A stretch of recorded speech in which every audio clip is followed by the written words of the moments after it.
तो आज के इस वीडियो में हम सीखेंगे कि भारत के इतने सारे नाम क्यों हैं और क्या इन नामों के पीछे इसका इतिहास। जैसे हम सब जानते हैं कि भारत का आर्यवर्त है, भारत है, हिंदुस्तान है और इंडिया है। इसके अलावा एक और नाम है जिसको जम्बू द्वीप कहते हैं। इसके अलावा हम ये भी सीखने का प्रयास करेंगे कि भारत की जो है ना स्थिति क्या है और कहाँ तक इसका विस्तार है। जैसे ये हम समझने का प्रयास करेंगे भारत ग्लोब के किस हिस्से में है और कहाँ तक फैला हुआ है। जैसे इसके कौन कौन से, पाकिस्तान है, ये एगो देश है, अफगानिस्तान है, चीन, नेपाल, भूटान, बांग्लादेश से क्या बाउंड्री है, इन बाउंड्री के कुछ नाम है कि नहीं है और ये बाउंड्री की लंबाई कितनी है, ठीक है। और नीचे एगो जो है एगो श्रीलंका भी धीरे से छोटा सा नन्हा सा लटका हुआ है। और हम ये भी सीखने का प्रयास करेंगे वीडियो के अंत में कि भारत जो है उसका समुद्री इलाके में कहाँ तक अपना वर्चस्व है और कहाँ तक उसको क्या क्या अधिकार प्राप्त है।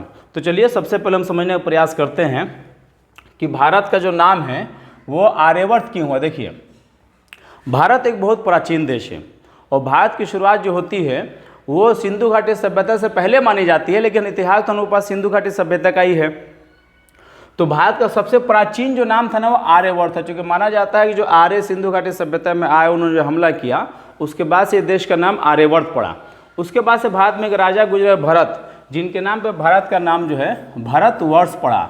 बाद में धीरे धीरे जो वर्ष है ना वो घट के छोटा हो गया, तो फिर सिर्फ भारत रह गया। तीसरा जो नाम हम देखते हैं हिंदुस्तान। देखिए, हिंदुस्तान जो है ना ये इलाका तो खैर जो बाद में सब डेवलप हुआ सो हुआ, ये पूरा का पूरा इलाका सिंधु इलाका कहा जाता था, क्योंकि यही इलाके से आज भी सिंधु नदी गुजरती है। अब इस सिंधु नदी के आसपास रहने वाले जो भी लोग थे उनको सिंधी, आज भी सिंधी कहा जाता है। लेकिन ये जो फारसी लोग हैं ना, ये बुढ़ऊ चचा लोग, ये लोग जब आए तो ये लोग को सौ बोलना नहीं आता था, इस सौ को ह बोलते थे। जैसे बिहार में आइएगा ना तो बिहार में देखिए कोई वर्ड है इंग्लिश का वी, इसको ना वी नहीं कहते हैं, भी कहते हैं। जैसे किसी को आना हो ना, जैसे एक वर्ड है जैसे बी, हाँ, VALUE, इसको लोग वैल्यू पढ़ते हैं, प्रोनाउंसिएशन तो वैल्यू हुआ, लेकिन हम बिहारी को स्पेशल प्रोनाउंसिएशन देते हैं, इसको कहते हैं वैल्यू। वैल्यू ज़्यादा हुई ना, वैल्यू पढ़ते मतलब हमारे पास। जैसे अब देखिए एक और वर्ड है VEE, वर्ब, इसको लोग वर्ब पढ़ते हैं, बिहार में आके वर्ब हो जाता है। तो कुछ ऐसे लेटर्स होते हैं अक्षर जिनका प्रोनाउंसिएशन स्टेट के हिसाब से या लोगों के बदलने के हिसाब से चेंज हो जाता है। तो ये जो फारस के लोग थे, मतलब ईरान के लोग, अभी तो इसको ईरान कहा जाता है, पहले इसको फारस कहा जाता था, पर्शियन।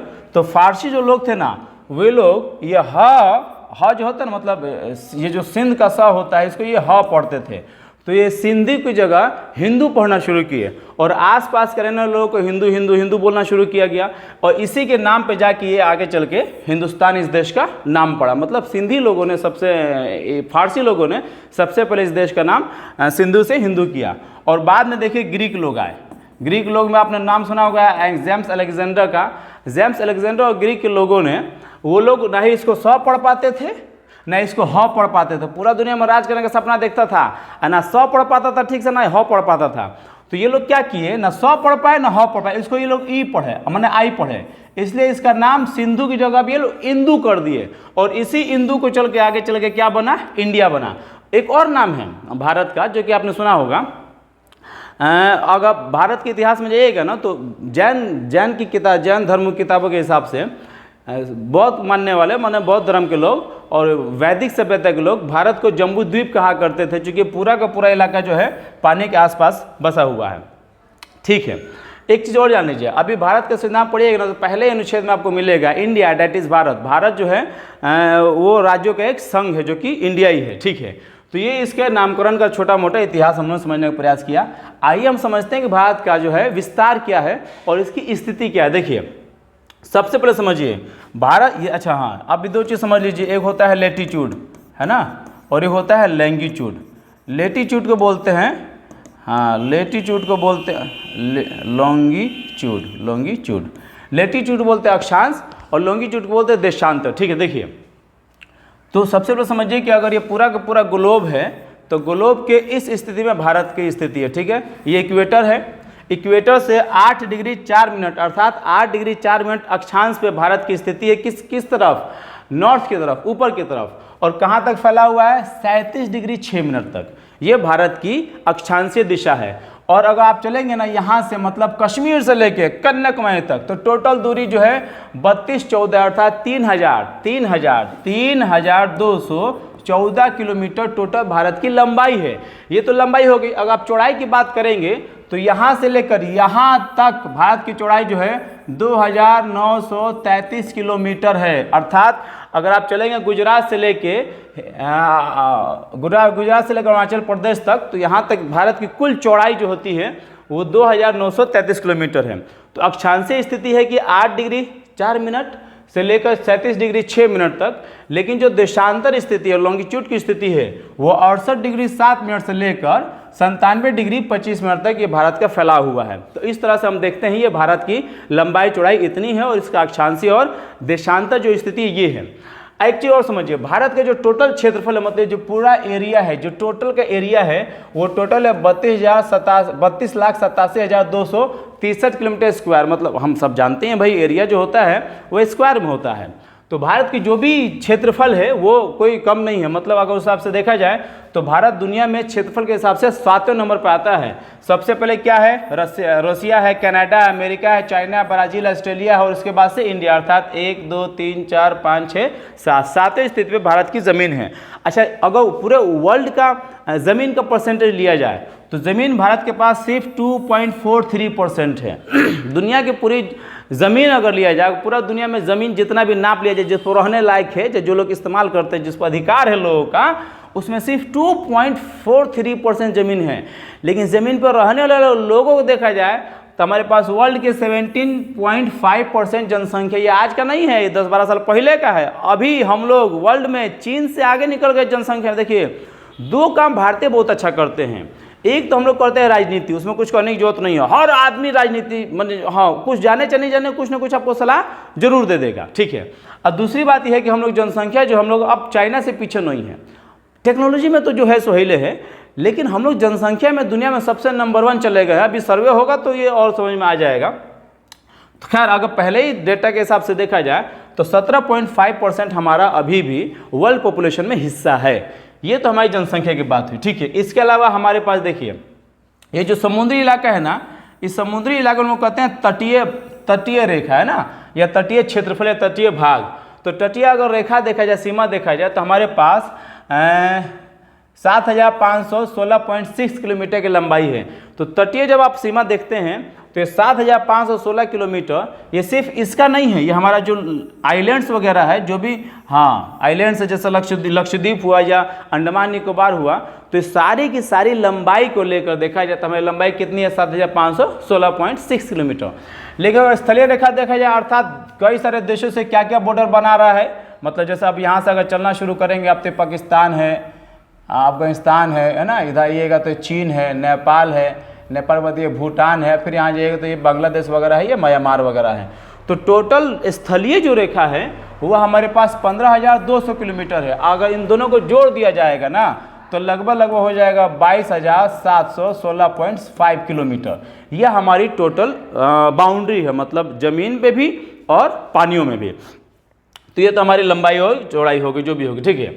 अब देखिए, भारत जो है ना किन किन देशों के साथ बॉर्डर बनाता है।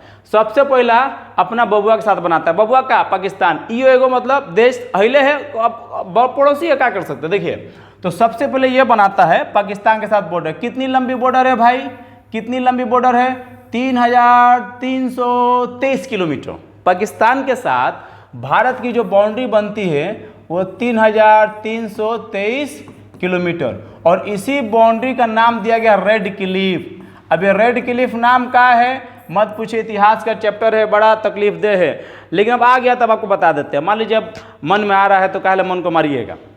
तो देखिए, रेड क्लिफ एगो साहब थे, ये ऐसा मतलब वैज्ञानिक था, ये समझिए कि आज तक हिंदुस्तान को भी देखा होगा नहीं था। इसको बुला दिया गया हिंदुस्तान पाकिस्तान बटाने के लिए, लिया कागज का अल्लाह है मार दीजिए, ये पूरा बॉर्डर बना दीजिए। कभी ना देखा ना समझा। इसका बड़ा योगदान है, देश का बंटवारा होने के बाद जो लोग मरे कटे, उसमें बड़ा योगदान है, क्योंकि समझा नहीं स्थिति क्या है, धके बांट दिया। अच्छा, गुनाह इसका भी नहीं है, इसकी किताब पढ़िएगा ना तो पता चलता है। कहता है कि मुझे कोई जानकारी नहीं थी, मैंने मना कहा था कि मेरे पास इसकी जानकारी नहीं है कि भारत का नक्शा कैसे है, लोग वहाँ पर कैसे रहते हैं, हम कैसे बांटेंगे, आप ये काम किसी और से करा लीजिए। लेकिन इंग्लैंड के लोगों ने, मतलब सरकार ने इतना दबाव बनाया कि अंततः इस आदमी को ये फैसला लेना पड़ा। खैर, ये तो इतिहास की बात होगी। भारत के साथ पाकिस्तान का जो बॉर्डर बनता है वो 3323 किलोमीटर का बनता है और इसको बाउंड्री को क्या बोलते हैं, रेड क्लिफ। ये याद रखिएगा, एग्जाम के पॉइंट ऑफ व्यू से बहुत इंपॉर्टेंट है। उसके बाद से अफगानिस्तान है, अफगानिस्तान के साथ बहुत ज़्यादा नहीं है, सिर्फ 106 किलोमीटर लंबी है और इस बॉर्डर बोलते हैं डूरंड लाइन, है ना, ये डूरंड है, ठीक है। इसके बाद आप जाएंगे ना तो चाइना के साथ बॉर्डर बनाता है भारत। चाइना के साथ बॉर्डर काफ़ी लंबा है ना, देखिए कितना है, 3488 किलोमीटर और इसको ना बोलते हैं मैकमोहन लाइन, ये याद रखिएगा। ये अपना वाला मोहन नहीं है बाबू, ये कोनो अलगे मैक है, आप प्लस में बीच में जाके मोहन हो जाता है। तो चाइना और भारत के साथ जो बॉर्डर बनता है उस बॉर्डर की लंबाई है आपकी 3488 अर्थात 3488 किलोमीटर और इस बॉर्डर को लोग बोलते हैं मैकमोहन लाइन। ये हो गया डूरंड लाइन अफगानिस्तान के साथ, ये हो गया रेड क्लिफ लाइन, ठीक है। इसके बाद से देखिए एक और देश है नेपाल।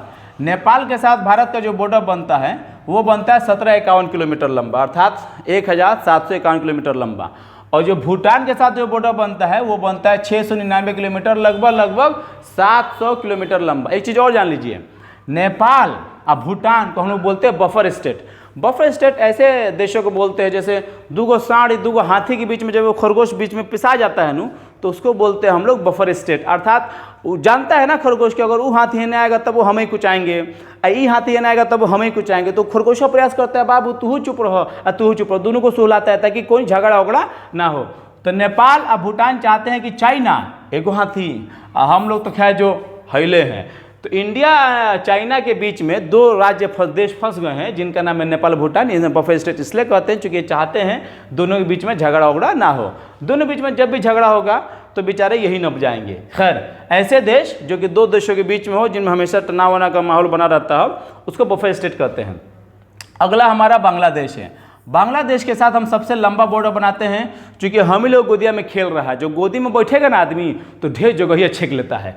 इसकी लंबाई टोटल कितनी है, 4096 किलोमीटर .7। तो मान लीजिए लगभग 4097 98 चाहे 4100 किलोमीटर की लंबाई मान लीजिए। ये तीन तरफ से भारत से घिरा हुआ है।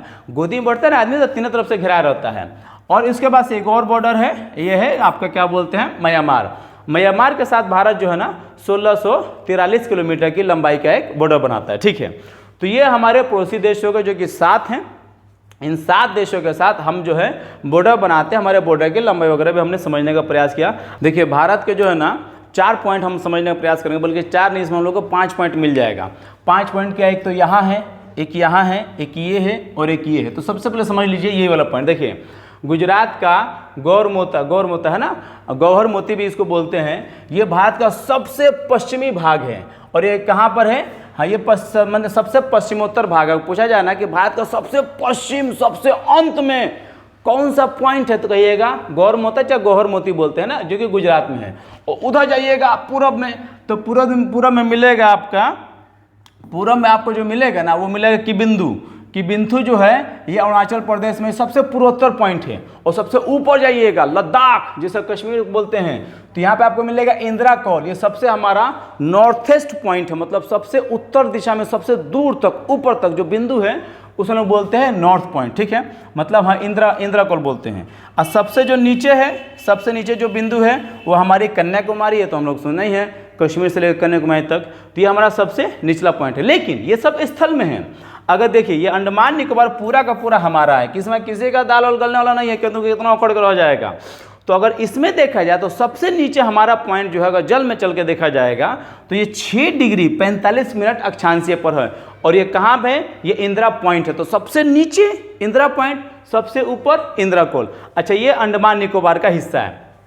तो ये हमारे कुछ बिंदु हुए, एक छोटा सा इंट्रोडक्शन हुआ, मुझे उम्मीद है कि आपको समझ में आया होगा। अब हम लोग थोड़ा सा और समझने का प्रयास करेंगे। देखिए एक कर्क रेखा होती है। कर्क रेखा क्या है भाई, ट्रॉपिक ऑफ कैंसर बोलते हैं ना। कर्क रेखा भारत के 23.5 डिग्री से होकर गुजरती है ना, और एकदम बीचों बीच होकर गुजरती है। अर्थात कर्क रेखा जो है ना भारत को 2 भागों में बांट देती है, उपोष्ण कटिबंधीय उष्ण कटिबंधीय क्षेत्र में। अब ये क्या है ये हम लोग अगले वीडियो में डिटेल समझेंगे, जब हम लोग भारत के मानसून और उसके हिस्सों को समझने का प्रयास करेंगे। देखिए ये जो रेखा है ये है, यही वाली वो रेखा है जिसे हम लोग कहते हैं ट्रॉपिक ऑफ कैंसर अर्थात कर्क रेखा। ये कर्क रेखा 8 राज्यों से गुजरती है, उसको समझिए। देखिए सबसे पहला गुजरात, राजस्थान, मध्य प्रदेश, छत्तीसगढ़, झारखंड, वेस्ट बंगाल, यहाँ पर है मिजोरम, यहाँ पे इम्फाल है। ठीक है, ये 8 राज्यों से 1 2 3 4 5 6 7 8, तो भारत का कर्क रेखा जो 8 राज्यों से गुजरता है। कौन कौन से, फिर से देखिए, गुजरात, राजस्थान, मध्य प्रदेश, छत्तीसगढ़, झारखंड, वेस्ट बंगाल, इम्फाल और मिजोरम, इतने राज्यों से होकर गुजरता है हमारा कर्क रेखा। अब देखिए एक ये समझिए, ये 22.5 डिग्री क्या है भाई? 22.5 डिग्री जो है ना, ये हमारा स्टैंडर्ड टाइम की रेखा है, जो कि उत्तर प्रदेश के इलाहाबाद के नैनी से गुजरती है। और ये कितने राज्यों से गुजरती है, ये भी बहुत इंपॉर्टेंट है। ये भी सवाल कई बार पूछा जाता है कि भारत का जो है स्टैंडर्ड टाइम कितना डिग्री पर है, तो सबसे समझिए 22.5 डिग्री, क्या ये लॉन्गिट्यूड है और किन किन राज्यों से गुजरते हैं। देखिए सबसे पहले ये उत्तर प्रदेश, उसके बाद से मध्य प्रदेश, अगले बोले पड़ोसी है भाई बहन, अब बीच में छत्तीसगढ़ यानी उड़ीसा है, और अंत में हम लोग जब गुजरते हैं ना, नदियों में जाते हैं ना, गंदे यहाँ से निकलते हैं, कहाँ से, आंध्र प्रदेश से। तो 1 2 3 4 5, अर्थात उत्तर प्रदेश, मध्य प्रदेश, छत्तीसगढ़, उड़ीसा और आंध्र प्रदेश से गुजरते हमारी क्या बोलते हैं, स्टैंडर्ड टाइम। ठीक है ना। चलिए अब देखिए, हम लोग समझने का प्रयास करते हैं भारत का जो समुद्री इलाका है उसमें भारत की अपनी सीमाएं क्या हैं। सबसे पहले समझिए, ये जो ज़मीन वगैरह है तो ये थोड़ा सा टेढ़ा मेढ़ा रहता है, तो एक लगभग सीधी लाइन हम लोग मान लेते हैं जिसको हम बोलते हैं आधार रेखा, है ना, ये हमारी आधार रेखा है। आधार रेखा से 12 नॉटिकल माइल्स। अब आपको ये समझना है कि नॉटिकल माइल्स क्या, देखिए एक नॉटिकल माइल्स बराबर होता है 1.8 किलोमीटर, है ना। एक नॉटिकल माइल्स बराबर क्या होता है, 1.8 किलोमीटर। तो लगभग क्या 12 नॉटिकल माइल्स मतलब एनएम, 12 नॉटिकल माइल्स समुद्र का हमारी जो आधार रेखा है, उस आधार रेखा से 12 नॉटिकल माइल्स आगे तक का क्षेत्र हमारा कहलाता है क्षेत्रीय सागर। मतलब वो हमारा अपना हिस्सा है, उसमें हमको कुछ भी करने का अधिकार है, कोई भी चों चाहे टोक टाक हम लोग कर नहीं सकता है। हम लोग कुछ भी करें, किसी चीज़ का दोहन करें, कुछ निकाले कुछ डाले, वो हमारा अपना है। और ये 12 अगर नॉटिकल माइल्स को आप चेंज करना चाहते हैं तो आप इसको इंटू कर दीजिए, किससे, हाँ आप इंटू कर सकते हैं इसको 12 को 1.8 से, तो कर दीजिए सीधा सीधे 12 × 96 का 6, हाथ से लगा 9, 12 कम 12, 9 हो गया 21, अर्थात 21.6 किलोमीटर। तो भारत का जो आधार रेखा है, आधार रेखा के आगे तक 21.6 किलोमीटर तक हमारा जो भी क्षेत्र है उसको क्षेत्रीय सागर बोलते हैं। उस क्षेत्रीय सागर में हमको कुछ भी करने का अधिकार है। और इस आधार रेखा के अंदर जो भी पानी है इसको बोलते हैं इंटरनल वाटर, आंतरिक जल, वो अपना पानी है, उसके बाहर वाला भी अपना ही पानी है आजकल। ठीक है। लेकिन उसके आगे अगर आप जाएंगे ना 12 किलोमीटर और, मतलब 12 नॉटिकल माइल्स और, अर्थात आधार रेखा से 24 और क्षेत्रीय सागर रेखा से 12 नॉटिकल माइल्स और आगे जाएंगे तो उस इलाके को बोलते हैं अविच्छिन्नी मंडल। अविच्छिन्नी मंडल बोलते हैं कंटिगुअस जोन, है ना, ये याद रखिए, कंटिगुअस जोन। इसमें भी हमें कोई भी अधिकार, बहुत सारे अधिकार प्राप्त है, खासतौर से अप्रवासी कानून हमको लगाने का अधिकार प्राप्त है, राजकोषीय वित्तीय हमको अधिकार प्राप्त है। तो ये हमारा 24 नॉटिकल माइल्स तक है। और फिर यहाँ से आधार से ही आगे आप आगे बढ़ेंगे ना, कितना, 200 नॉटिकल माइल्स। देखिए यहाँ पे लिखा हुआ है 200 नॉटिकल माइल्स, तो इसको बोलते हैं विशिष्ट आर्थिक मंडल, अर्थात इसको बोलते हैं EEZ। मतलब क्या है, एक्सक्लूसिव इकोनॉमिक जोन। ये हमारा आधार रेखा से 200 नॉटिकल माइल्स आगे तक का क्षेत्र है। इस क्षेत्र में हमें पर्यावरण के रिसर्च, पर्यावरण की देखभाल, कई सारे साइंटिफिक रिसर्च करने का अधिकार है और कई सारी चीज़ों का जो प्राकृतिक चीज़ें हैं उसका दोहन करने का अधिकार है। तो मुझे उम्मीद है कि आपको वीडियो समझ में आई होगी। अगर किसी तरह कोई दिक्कत है तो आप नीचे कमेंट बॉक्स में रख सकते हैं। धन्यवाद।